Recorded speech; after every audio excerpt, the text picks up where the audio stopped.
नमस्कार, इन खबर में आपका स्वागत है। दिवाली के मौके पर दिल्ली एनसीआर में लोगों ने जमकर पटाखे फोड़े, जिसके बाद प्रदूषण बहुत ज्यादा बढ़ गया है। प्रदूषण के कारण दिल्ली की हवा पहले ही दूषित थी।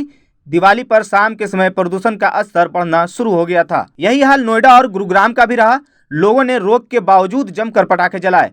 बढ़ते प्रदूषण की वजह से दिल्ली एनसीआर में अगले कुछ दिनों तक धुंध की चादर देखने को मिल सकती है। यह आशंका पहले ही जताई गई थी कि राजधानी की हवा में सांस लेना दुश्वार हो सकता है। दिल्ली नोएडा में दिवाली की रात हवा की गुणवत्ता बेहद खराब श्रेणी में चली गई।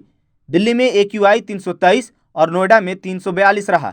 दिल्ली के कुछ इलाकों में यह 400 को पार कर गया। पराली जलाने की बढ़ती घटनाओं और वायु प्रदूषण बढ़ाने में मददगार अनुकूल मौसमी दशाओं के कारण हवा और खराब हो गई।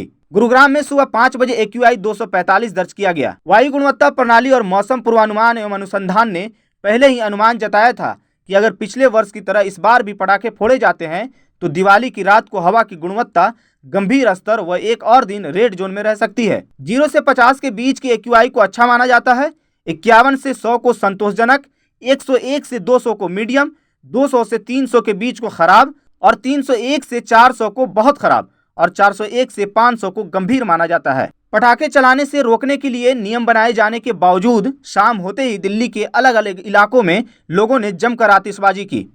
कई लोगों ने पटाखे के धुएं के कारण आंखों में जलन होने की शिकायत भी की। दक्षिण दिल्ली के east of Kailash, Nehru palace, Moolchand समेत अन्य इलाकों में शाम से ही पटाखों की आवाज सुनाई दी गई। वहीं पूर्वी और उत्तर पूर्वी दिल्ली के लक्ष्मी नगर, मयूर विहार, शाहदारा, यमुना विहार स्थित कई इलाकों में यही स्थिति रही।